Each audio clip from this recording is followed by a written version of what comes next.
those that have joined us for this webinar.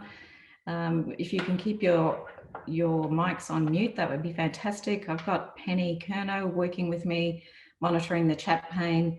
If you've got a question or a comment, please feel free to pop it up. I'll pause at different points and respond to any questions that people have. And I'm going to go till 12:45, so I'll finish at 12:45. I stay on the call till 1 o'clock if there are people that maybe had a question that wasn't answered during the time, or you just want to stay and have a bit of a chat, that's fine too. Okay, so welcome everyone. My name is Linda Ray and I'm the CEO of NeuroCapability, and today I'm going to be talking about threat versus reward as the universal filter that governs our thoughts. So just to meet everyone's needs for certainty, let's have a look at what we're going to be covering today. So we're going to look at firstly the idea that our brain is really geared towards noticing threat and reward and what that means. And then I'm going to talk a little bit about how no two brains are alike, and we experience threat differently based on our past experiences and who we are and how we operate in the world. I'm then going to talk about some of the drivers of threat and reward and what that means for how we respond to threat and how we have some kind of different, tendencies to experience threat in relation to these drivers based on whether it's an important driver for us. And then I'm going to just talk a little bit about some tools and tips for managing threat. I'm going to share a model, and then at the end of the webinar, just give you a couple of extra tips to add to your toolbox. Because I guess the intention is that you always want to walk away from something like this with some useful, practical things that you can use, and that's certainly what we try to do. If you remember, if you've been on our other webinars, and I said to people that that joined us that they're up on our website, so please feel free to look at some of the other webinars. Last webinar I talked about emotion contagion. And one of the things you'll notice about me is I like to invite people to be scientists of your own experience. And so I want you to, one of the things I want you to reflect upon, and I'm not going to get you to answer this, but I want you to think about your toilet paper buying in the COVID-19 pandemic. So the question I want to pose to you is, were you one of these people that dashed out and bought toilet paper? And if you did, what led to you doing this? And if you didn't, what were your thoughts behind that? Why didn't you dash out? And I also want you to reflect upon how you felt when you maybe turned up at the supermarket and the shelves were stripped of toilet paper and a whole bunch of other things like spaghetti and flour and eggs. And think about what your thoughts were about this. And were you one of those people that you were really glad you got in early and you had a back room full of toilet paper, or did you notice you were feeling surprised, annoyed, or frustrated when you got to the supermarket and it was empty? This is one great example, I think, of how we don't all behave the same when we feel threatened. And I'm going to come back to this a little bit later in the webinar, and I'm going to share some research that might help explain this behaviour. So I'm going to start off by talking about the key role of your brain. And if you think about, I don't know about you, but I carried my brain around in my head for around 40 years before I paid it any attention. And now I think about it all the time. And the key role of your brain is to keep you alive and safe so that we can, continue as a species. One of the things that we know from what we've learned about the brain, and we've learned so much, there's still so much we don't know, is that we're more tuned to noticing threat than reward. And some people have suggested that minimizing threat and maximizing reward is a key organizing principle of the brain. And when we move into a threat state, which has been a really, if you think about the COVID-19 pandemic, it really sent us into a threat state. People have been anxious about, keeping safe. It was a threat to, we could die from this if we contracted the virus. And we know that when you're in that kind of that threat state, or you can become kind of almost hyper vigilant to other threats, and your brain becomes more tuned to noticing other threats when you're in that threat state. And this can kind of lead to a whole range of challenges. Like you might misread the intentions of other people. We also know that it impacts on our productivity, impacts on our health, it impacts on our well-being when we're in this constant state of threat. And we know that, for example, people that have experienced post-traumatic stress disorder through, maybe trauma or through being in war zones, can come back and still have cortisol flooding through their brain and body and be more hypervigilant for threat. So really think about your brain. Key role is to keep you alive and safe, and it does this in a very clever way. So really what we know is that we're constantly on alert, and in this sense, we know that the brain is always active. Even when you're sleeping, your brain is monitoring the environment for potential threats. So the brain is never, completely quiet. It's always kind of monitoring what's going on in the environment to determine whether there's something that may help you or harm you.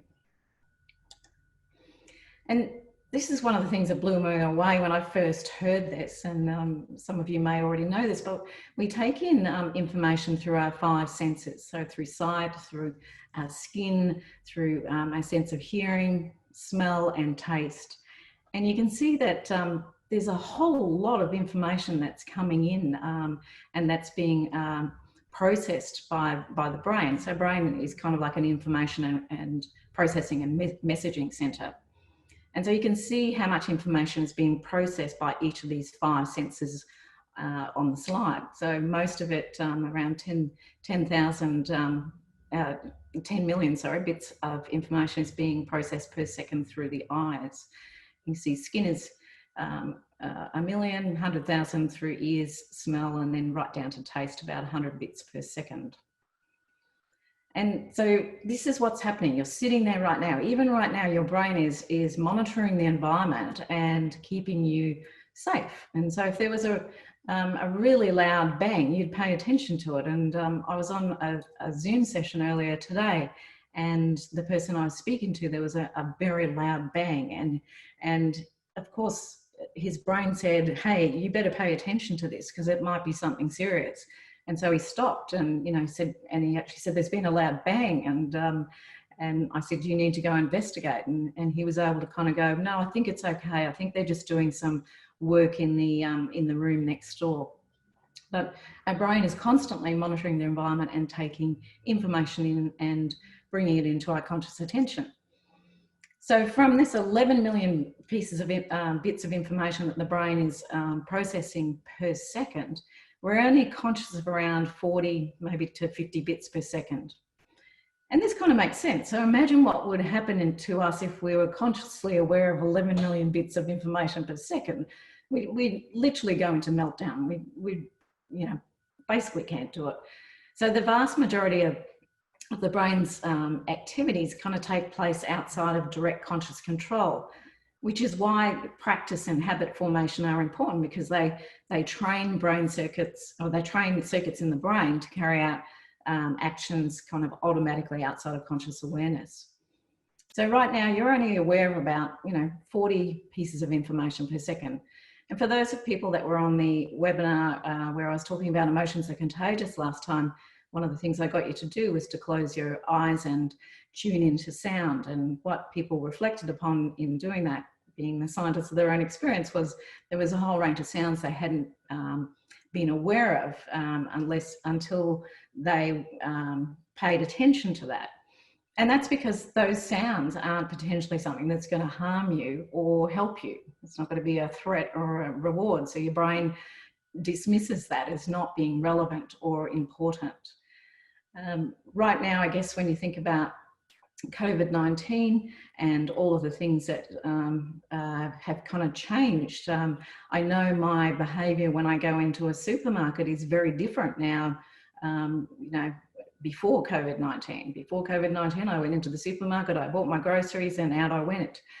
now I notice myself going in and really being very conscious of not being too close to people. And if someone sneezes or coughs or sniffles, I kind of like, oh, my brain says, hey, pay attention to this, because that could be something that might harm you.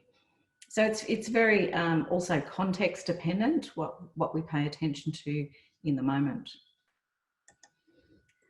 And we know that based on this information coming in from our senses and our affect, and we talked about this in the last webinar, so our affect, goes from pleasant to unpleasant, calm to agitated, together with past experience, this kind of guides our action of what we're going to do in the moment. And sometimes we can misread this. So imagine if you're going for a bushwalk and you hear a kind of a rustle in the bushes, you might predict that that's actually a snake, and you would potentially maybe freeze or run in the opposite direction. It's really your brain tries to process this information you've seen through sight, you've heard that there's some rustle in the bushes, and your brain goes, oh, rustle, what's happened last time that happened? Oh, that was a snake. So it goes back to your past experience, and you get agitated and probably feel fairly unpleasant. But, guess what happens when you take a closer look? You find it's a harmless kind of lizard. So maybe you don't run away. You kind of become curious and go and have a look at that beautiful blue tongue lizard. One of the things that we know, and I think this is a really important point, and with our Advanced Diploma of Neuroscience of Leadership students, we kind of talk about this as a key concept to understand. And this is the concept that no two brains are alike, and yet we think that people think like we think. So I guess the key thing that I'm trying to share with you is we don't all respond to the same situation in the same way. So for example, if you go back to what I was just talking about in terms of the snake, if you're an experienced snake handler and you deal with venomous snakes all of the time, you may react very differently to that rustle in the bush than someone who is very scared of snakes. And this kind of also translates into, we can think about that in the context of COVID-19. Countries where they have experienced pandemics before reacted differently. So those countries where they'd dealt with maybe Ebola or SARS, they had some past experience to draw upon to make predictions and guide action. Whereas in many countries, we've never experienced a pandemic before. And so we had no past experience to draw upon. And so that kind of guided our actions, but perhaps in a different way. We've also seen examples of countries dealing with this pandemic in very, very different ways. And some of that is based on the leaders of those nations and whether they too have gone through a pandemic or not. So I want to return back to what I spoke about in terms of toilet paper. And, remember I asked you whether you were a toilet paper stockpiler or not. And if you were a stockpiler, it turns out that you may not be as selfish as the media made you kind of out to be. But if you didn't go and stockpile toilet paper, you may not be as conscientious as you thought. And isn't it interesting the things that people study? So there's Lisa Garbe and her colleagues in a study published in June 2020. They looked at the influence of perceived threat of COVID-19 and the Hesarco personality traits on toilet paper stockpiling. And their key finding was the level of perceived threat, so how threatened you felt by the pandemic, was directly related to toilet stockpiling behaviour. And they suggest that even the most kind of humble and moral individuals might have stockpiled if they felt sufficiently threatened by the pandemic. And there's a wonderful blog that's been written by Dave Westman that explains this in much more detail. So that's on our website, have a look at it. But the different personality traits, honesty, emotionality, extroversion, agreeableness, and conscientiousness and openness, what they found was that those high in emotionality, this was a good predictor for the level of perceived threat, and they ended up being more likely to stockpile, as well as those that were high in conscientiousness. So, people that are really like to be organized, they're very diligent, they're quite perfectionist and prudent. They also turned out to be stockpilers. And I was kind of, although it's not necessarily referred to in the article, I was also looking at, what about if you're agreeable? And I was thinking about my beautiful sister. She's an agreeable kind of person, and she was down to her last little couple of rolls of toilet paper, but one of her friends had none, and so she gave hers away. So I thought that was really interesting how that also influenced her behaviour, and she hadn't gone out and stockpiled. I'm more extrovert in nature, and so I wasn't a stockpiler because I'm not very conscientious. And but when I found the toilet paper kind of in a service station, I just went in to buy fuel, and there was this crate of toilet paper.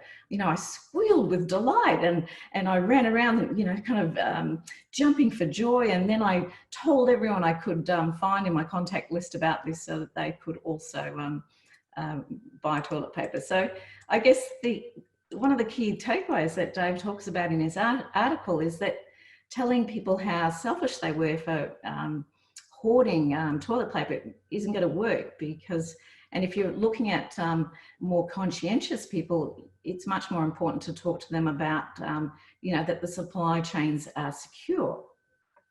So I thought this was a really interesting example of how no two brains are alike, and perceived threat can lead to very different kind of behaviours. I'm just going to pause at this point and just see if there are any comments or questions. Penny, do you want to just let me know? Yeah, there's been a couple of observations. Bill would love to know where information transmission comes from. Where information transmission comes from? Yeah, when you were talking about the links, and I thought that was a really great question. And my answer to you, Bill, is so would we. I think it would be amazing. Bill also said, does high threat equal high bowel movements? I can't say I'm an expert in bowel movements, Bill, but perhaps that could be another really interesting study, and maybe that links with personality traits as well. In terms of information transmission, we know that we take in information, as I said, outside of conscious attention in your brain.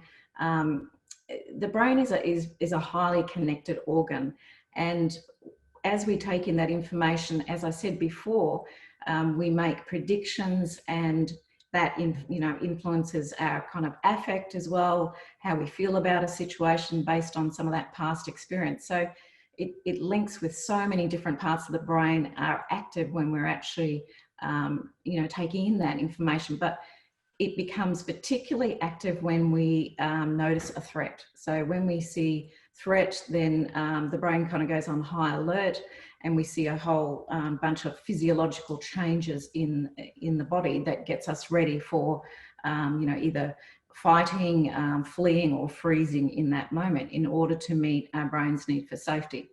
We also know that there's a lot more circuitry in the brain geared towards threat, because obviously the key role of the brain is to keep us alive and safe. So we see a lot more circuitry around threat than reward.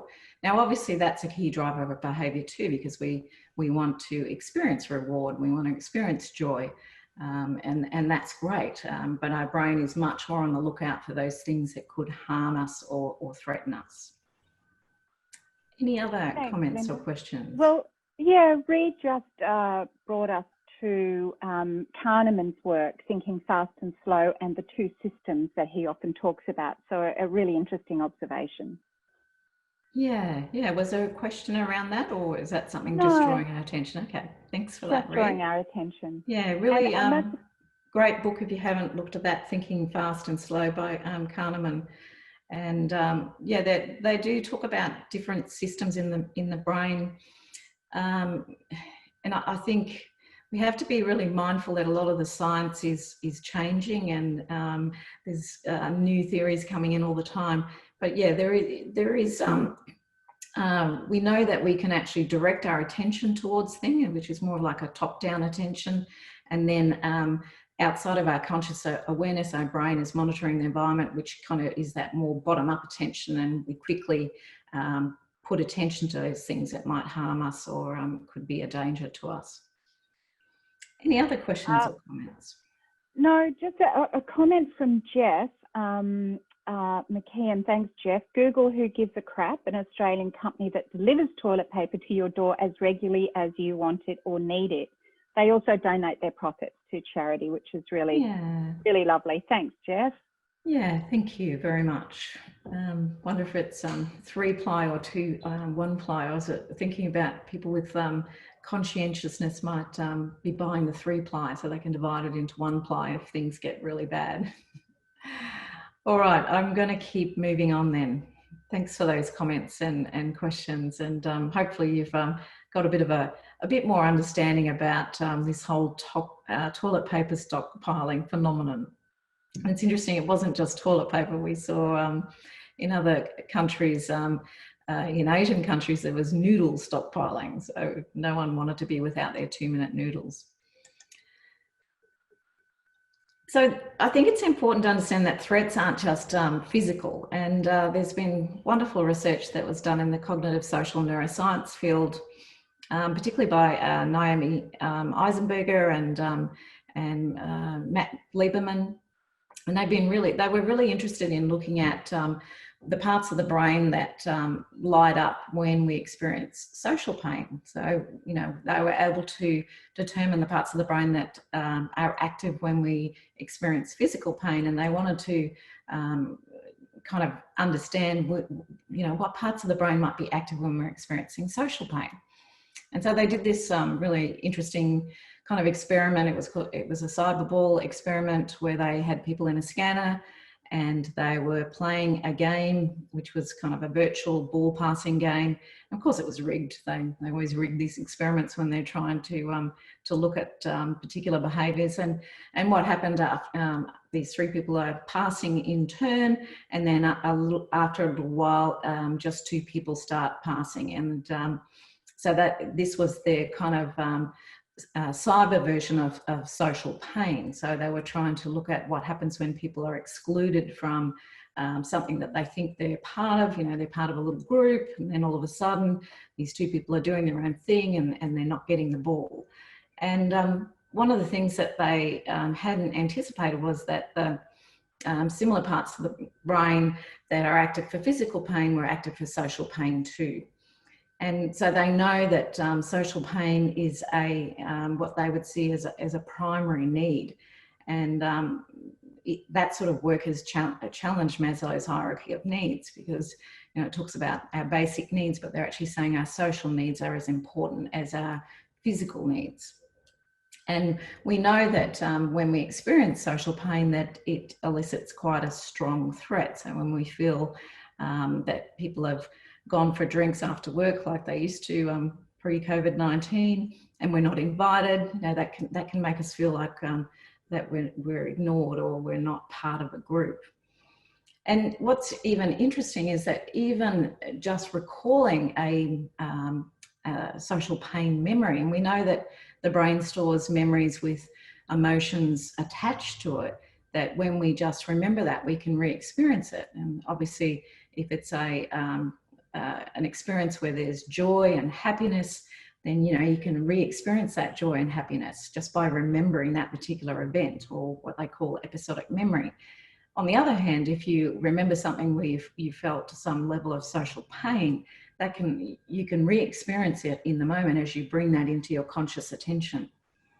So we know that social pain hurts, and is a really important when we're thinking about threat, and the idea that your brain is on the lookout for threat. It's not just on the lookout for things that could physically harm us, it's on the lookout for things that could socially be experienced as a threat.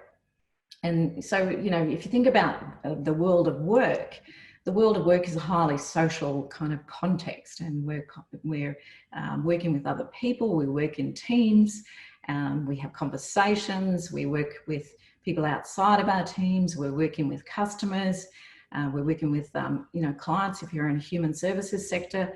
And so we know that really the brain was evolved to kind of connect with other brains, and that was important to keep us alive and safe. If we were on our own, we would, and not working in a group or a clan or a tribe, then it was quite likely that we wouldn't survive. So we're very geared towards this social connection with other people. And for that reason, the brain is often referred to as a social organ. I want to just take you through, because what we know, if you think about the social needs, so the physical needs are, you know, obviously fairly obvious, but social needs are a little bit, we need to understand them a little bit more to understand when we might personally be experiencing a threat in those social needs, or when we might unintentionally be generating threats in other people. So I just want to go through this briefly, because we don't have time to spend a lot of detail on it. But really, there are 5 kind of key drivers that that influence how we behave, and this kind of comes from examining research that's been conducted over many years, particularly drawing upon some of the neuroscience, cognitive social neuroscience, and some of the psychology literature, as well as like neuroeconomics and stuff like that. So really, the 5 key drivers, the first one is our drive to maintain a positive self-image. So we want to feel like we matter in the eyes of others. And this is to meet our needs for significance, or, you know, what some people refer to as status. You want to feel like I matter, and I have influence. You know, people care about me in this, you know, they see that I add value. The second one is our drive to predict the future. So I spoke about that a little bit earlier. So it's really to meet our need for certainty. And in meeting this need, we need to have a sense of clarity and about the situation now and also into the future.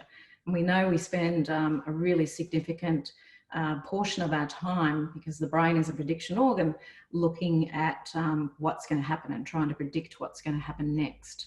So we like to know, we would like to have a certainty about expectations, about our role, and that's really important to us. And when we don't have that, we can experience threat. And similar, when we think about significance, when we feel we don't matter in the eyes of others, when we are not appreciated, then we can experience a threat and move into what I call a protective state. And when we're in a protective state, we hunker down. The third drive is our need to have choice and influence, and this is around autonomy. So we all want to feel like we can choose how to do things, and this is why micromanaging generates quite a significant threat in people. And, you know, when I ask people who likes to be micromanaged, most people will say, no, I don't like that. And for the people that put their hands up and say, no, I do like that, really what they're actually asking for is certainty. And the fourth one is around this need for connection, and that I belong to a group. So this is to meet our needs for relatedness. And the last one is around equity, and this is to, you know, this goes back to getting a fair share of the resources in the tribe. This is this need to feel like I'm being treated fairly and equitably. So basically what your brain is doing constantly is filtering in that information that's coming in, looking at past experience, kind of noticing our affect, and we can then make sense of it. You know, when it comes into our conscious attention, we can then be able to actually identify, have I experienced a threat in any of these domains? And if you think about COVID-19, you know, people have experienced a lot of threat in the certainty domain, because we didn't know what was going to happen. We didn't have past experience to predict what was going to happen. And so, and I think that this is going to be really important. I'm going to be talking about this in the next webinar. People need certainty about what's going to happen as we transition to the workplace, as restrictions are kind of eased. And yet it's interesting when we see what's, if you reflect upon what's happened in Victoria, where there have been a spike in numbers. You know, that's probably creating a new level of uncertainty for people in that particular state. We know that there have been challenges for people in this, or threats in potentially the relatedness domain. So people haven't been, you know, going into work and having those water cooler chats with people to, you know, check in and how was your weekend, etc. So people might be feeling quite isolated and lonely. So this is kind of the lens through which we look or experience threat in that social kind of context, or that social domain. And as we can unintentionally generate threats in others just by, if you think about not appreciating people, by not giving people certainty, by not giving people choice about, you know, even going back to work. You know, some people are saying, I really love working from home and I want to stay working from home. So it's really important to understand this is a really, really key model that we share with people, and you can use it in so many different ways. You can use it to think about change processes. You can use it in, you know, in a whole range of different ways. What I want to kind of share now is just move on to some of the tools and tips for recovering from threat. But just before I do, I just want to check in with Penny. Are there any other questions in the chat pane, or any other comments? Yes, there are, from Belinda. She'd like a little bit more information on the difference between a protective state and a reward state, please. Yeah, okay, thank you. When we think about threat and reward, one of the ways that I think is really useful is to think about a continuum, and this side is protective on the left, and this side is productive on the right. And so when we're in a threat state, our brain tends to focus on hunkering down, keep us safe. Our attention kind of turns inwards, and it can mean that we move more into black and white thinking. We tend to be less open to taking risks. We we're not as open to change, and this can influence our productivity, our innovation, our creativity. When we're in a productive or when our needs are being met in those different social domains, we move more into a reward or productive mode. And in this mode, we're much more likely to have our attention on the team or on our engagement with other people. We're more likely to be able to be open to trying new things. We're more likely to feel okay about taking a risk and making a mistake. And this also then leads to more innovation and creativity. And so I think if you look at, we work in teams. I mean, we're individuals, but we work in teams. And so we can look at this as even relating it back to the concept of psychological safety. When people feel low levels of psychological safety, they're experiencing threat in maybe some of those different domains of significance, certainty, autonomy, relatedness, and equity. When people are in that reward state, they're in that productive mode, and they're actually experiencing reward in those different domains. So this stuff is actually really, really important, because if we don't meet those social needs, then we're much more likely to be on the left-hand side of that continuum in that protective mode. And that will really influence our performance, but not just our performance. It actually, when we're in as I said earlier, in that constant threat state, it can impact our well-being, it can impact our resilience, it can impact our motivation, our engagement, etc. So yeah, I hope that kind of helps answer that question. Any others, Penny? Yeah, we have one from Dave, it's not so much a question, but certainly a really good thought. So our default position on anything new is to treat it as a threat. So staying alive is the first priority. So does that make humans kind of negative by default? Does that make it hard to adopt a generally positive attitude? This is quite complex. Let me see if I can simplify it. So what we know from the research is that, that some people are more naturally reward orientated and some people are more naturally threat orientated. So, so for example, I'm more reward orientated, and Heidi Grant Halverson has done some a really cool YouTube on this. You can Google Heidi Grant Halverson, Know Your Team's Motivational Mindset. So we know that some people are more naturally inclined towards what's referred to as a promotion mindset. So this is where you just naturally look on the bright side, you're open to change, you'll try new things, and you know, you tend to think of best case scenario, and that doesn't always serve you well, through to, and again, I like to think of this as a continuum, to people that are more what is referred to as prevention mindset, where we're more risk adverse, we're more cautious, we make decisions more slowly, we don't necessarily like making mistakes. And people fall anywhere along this continuum, and there's not a good or bad in this. You know, you need, if you have a whole bunch of people on a team that are all promotion mindset, then you're not necessarily going to be potentially aware of some of the risks that you might need to be considering in that environment. So yeah, I hope that helps. Okay, I'm just mindful of time, so I might keep going, but thank you. There've been some great questions. So I just want to talk about this model, and this came from when we shared material in, way back in the Diploma of Neuroscience of Leadership. One of our alumni, Claire Edwards, took the material and put it into a really cool acronym, which she referred to as LINE. And it's really a 4-step recovery from when you notice that you've moved into that protective mode or into that threat state. And I'm going to go into these in a moment. So really, L stands for labeling. So this is about, you know, how is this making you feel? I is about interesting, so getting curious. O is looking at what's the origin of the threat. So, you know, going back to what are those different domains. And N stands for new meaning. So trying to view that situation in a different light.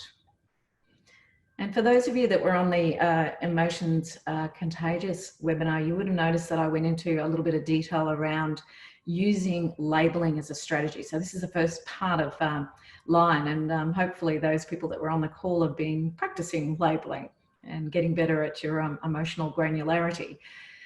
So labeling is really when you notice that you've moved into that protective mode, or you're feeling a threat, you know, you're feeling anxious or worried or angry or frustrated, then it's actually just noticing, hey, I think I'm in protective mode, or I think I'm in threat mode.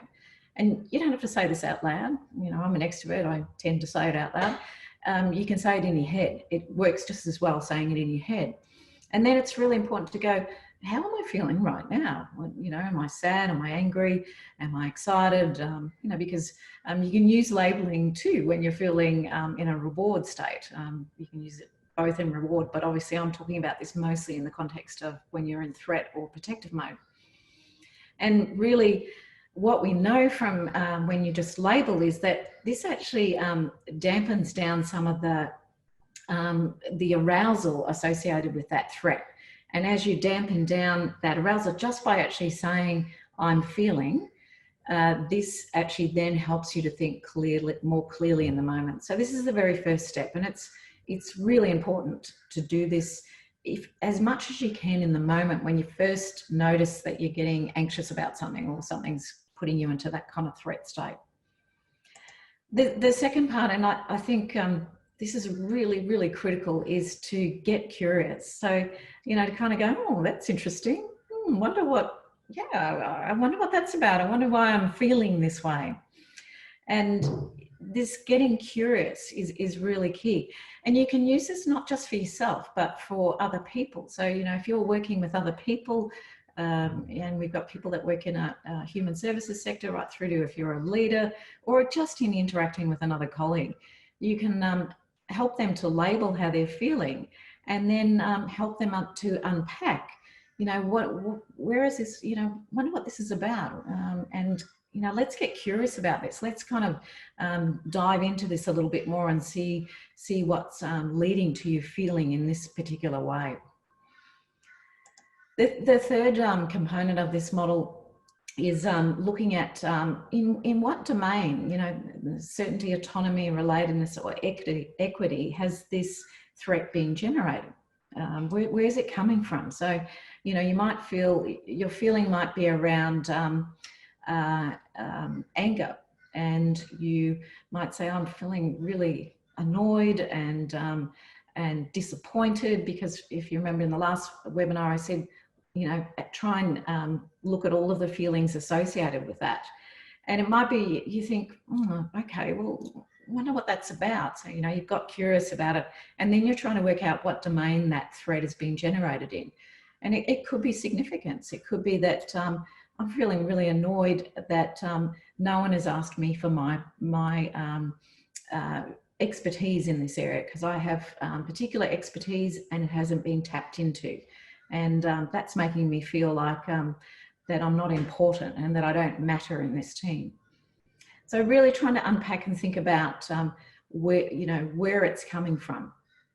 And the final, which is probably the most challenging part of this whole process, and sometimes this can be something that maybe is done retrospectively after you've gone through something. If you can do it in the moment, that's fantastic. But this is about looking at new meaning. Is there a different way of viewing this? So it's referred to as doing what we call a reappraisal. So it's very deliberately choosing to see a situation in a different light. And, this could be thinking about, well, I've kind of experienced a bit of a threat in that significance domain. It might be looking at the situation and going, I wonder whether maybe people don't understand that I do have particular skills and expertise in that area. So maybe I haven't been asked about that because that's not known to other people. So it's really just trying to view things in a different way. Or it could be, another situation where you've experienced a threat, and it might be about, in the certainty domain.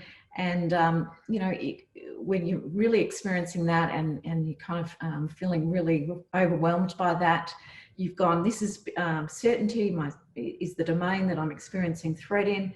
Then it could be, seeing it in a different way could be, okay, well, it seems like I'm not the only person here that is experiencing uncertainty. So, normalizing that it's not just me, that other people are feeling the same way. And then thinking about, well, what could I do about that? If other people aren't feeling certain about this, what could we do collectively to address this threat and try and mitigate it or minimize it?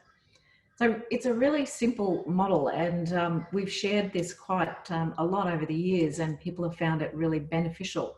So it's really a 4-step process that starts with labeling, and that's the most important part, is to try and catch that feeling as early as you can in the process. Because once you do that, you start to actually give yourself the capacity to think differently and more clearly about it. Get curious, and this is really, I think, about standing outside of the emotion and asking yourself, why am I feeling such a threat around this? And then again, looking at the origin, and remember that the origin can link back to any of those domains, but it can also link back to a past experience. So it may be something that you've experienced in the past and your brain is drawing upon that past experience, but that past experience may not necessarily be relevant to that particular situation. And then have a go at trying to think about things in a different way, in a more positive way if you can. Even reflecting on an experience and thinking about, well, that was a really tough experience for you and you experienced a really big threat in the autonomy domain. What have you learned from that? What have you learned about yourself? So thinking about not just new meanings, it can be about normalizing, it can be about what you've learned about yourself in that situation. Really simple 4-step process that I guarantee you will make a difference. And the brain loves cognitive shortcuts, and this is what we would refer to as a cognitive shortcut. So it's really like, how can I pull these models and these strategies out in the moment that might make a difference? So I just want to finish up with kind of my tips for managing threat. And the first one is, remember, not everyone perceives threat in the same way.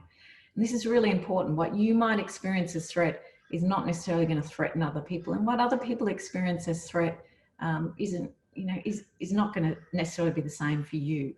So assuming that everyone thinks like you think is a bit of a trap not to fall into. And we saw that in terms of the toilet paper buying behaviour.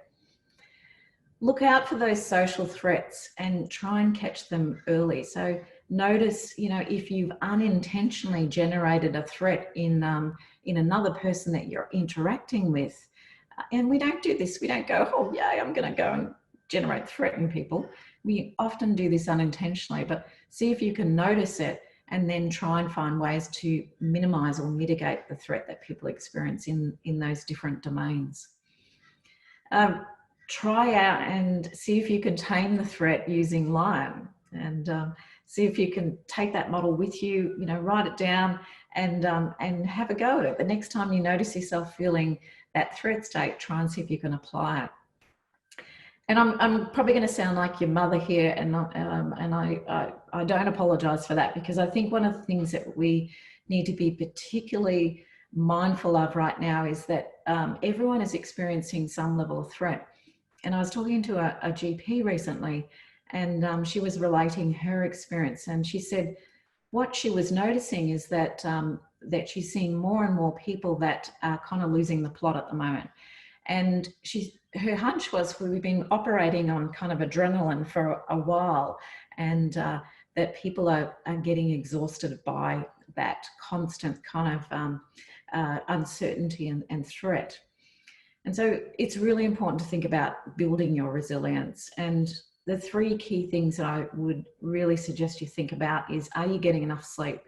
We know that you need sleep, and sleep is when your brain regenerates and you re-energize yourself. And we all have different needs for sleep, but generally we need a decent chunk of sleep at night. Nutrition, think about what you're eating and whether what you're putting into your body is going to support you to help your brain. If you're snacking on junk food all the time, it's not going to necessarily help you to manage threat. And exercise.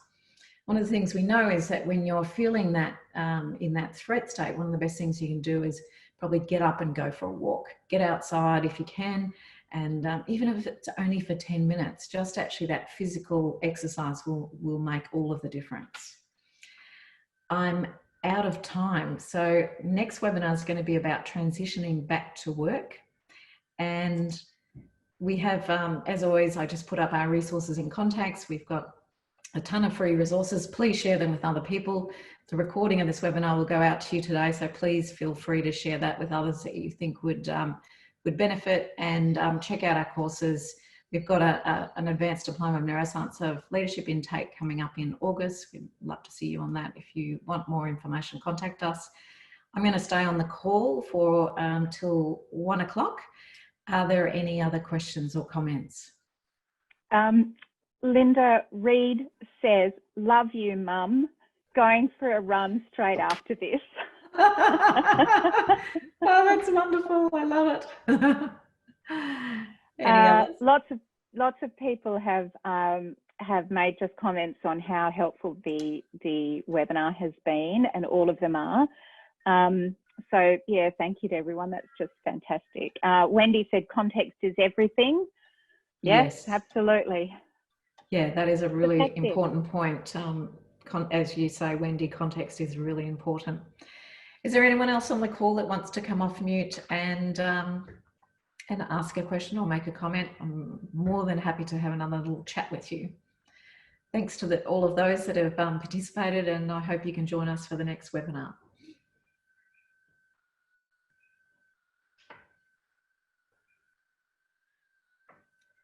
Okay. I don't think there's anyone else that wants to... Yep, there's Amanda. Amanda's waving. Oh, Amanda. Do you want to come off mute, Amanda, and share your thoughts or question? Sorry, I was just waving goodbye. Oh, okay. Goodbye, Amanda. Thanks for the wave. Thanks again. Bye. Linda, there was this really awesome article. I haven't read it yet, but just love the title, Why Do We Wave Goodbye on Zooms? I think it might have been an HBR.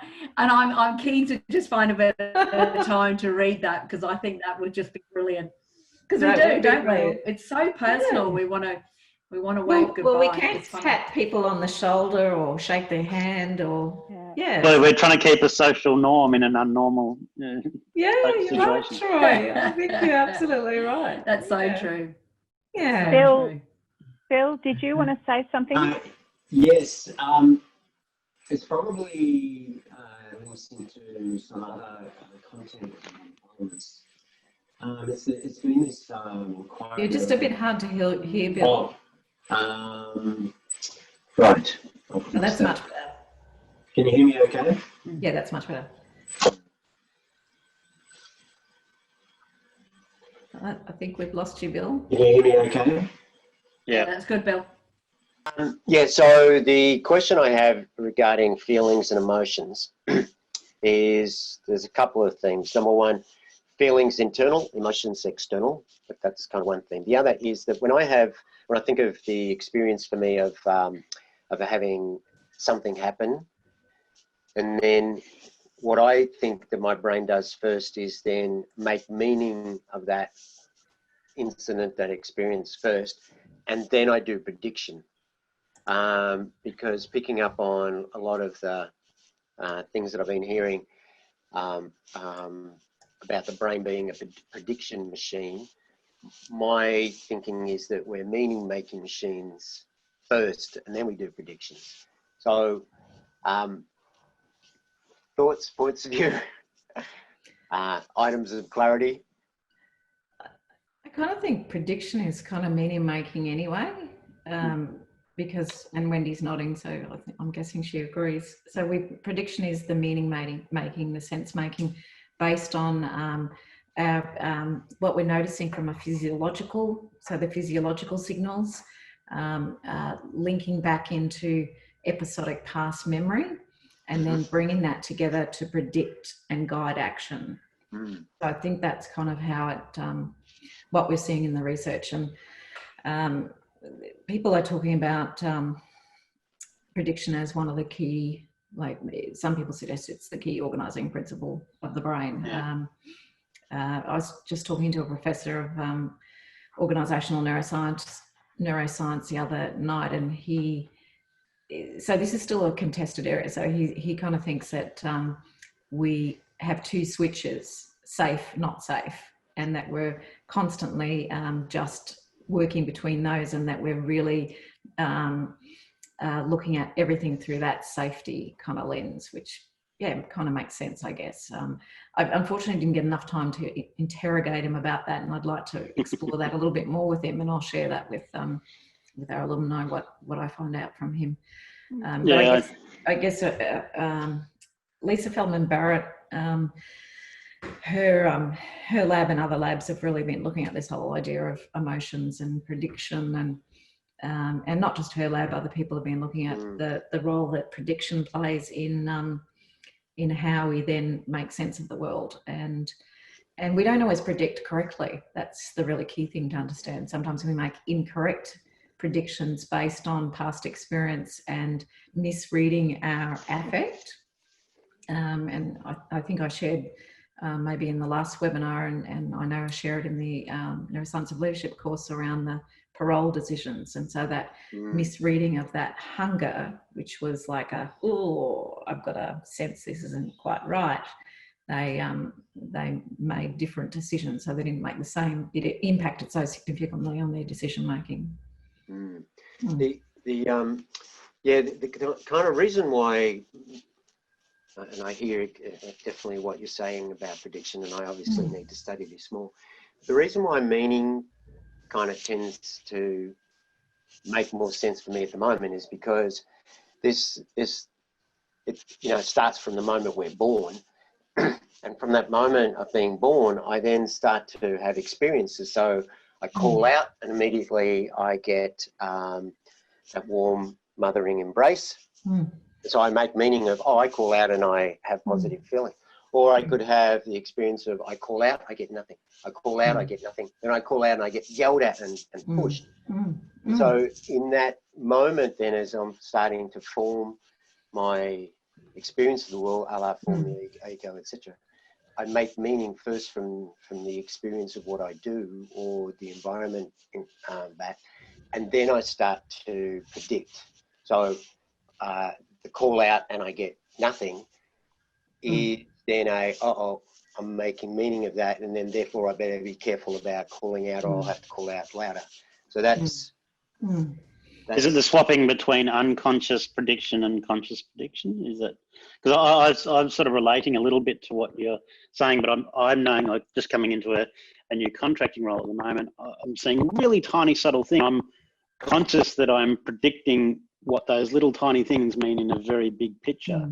So then I ask questions to get to the bottom of that, to see where the piece fits according to my meaning and my experience. I can then either cancel out my prediction, or I can confirm my prediction and dig deeper. So I think I swap in between unconscious and conscious quite a lot, and it's all about the meaning and where that piece of the puzzle fits. I think it becomes conscious when your brain kind of says, this is something you need to pay attention to. Hey, pay attention, there's something going on here. And then your brain goes, okay, past experience, what's a similar past experience, and what did I do last time my body was in this state and I was experiencing this thing. And again, it can not always be correct. I saw that Judy before referred to the ladder of influence model, and it's a really useful model. I'm sure that maybe people on the call are already familiar with that. Go ahead, Penny. Yeah, I was just going to pop in, because I think if we talk about the classic view and then the current view, and they're two very different views. Part of Lisa Feldman Barrett's work around simulation, what comes first, meaning or prediction or any of those things, one of the biggest things to remember is that not everybody experiences those same thoughts as you do, Bill. And so one of the things that we have found, the difference between the classic research and the more current research, not just Lisa's work, Lisa Feldman Barrett, but other researchers, is that because I feel fear, and we would think that fear would show up in somewhere, it'd be the same for you and the same for someone else, but we attach different meanings, which is where the no two brains are alike. And I think that's a really important thing to remember, that it's not the same as everyone. And I really love, Troy, what you said around, unconscious and conscious. And this also then comes in with the different mindsets that we're also discovering, because they're not fixed and they're not the same. So, and Lisa Feldman, in her book, if you get a chance to read it, says that she was presenting one day and one of her colleagues actually got up on the stage ready to punch her in the face because she challenged a lot of the scientific theory. Thanks, Penny. Okay, I notice we're just about out of time, so thank you for staying on, and that was a really interesting conversation. I appreciate your thoughts and your questions, and I hope that you can join us for the next webinar. So thanks, everyone. There's a wave. I'll give you the wave. Bye. Thanks, Linda. Thanks, Penny. Bye.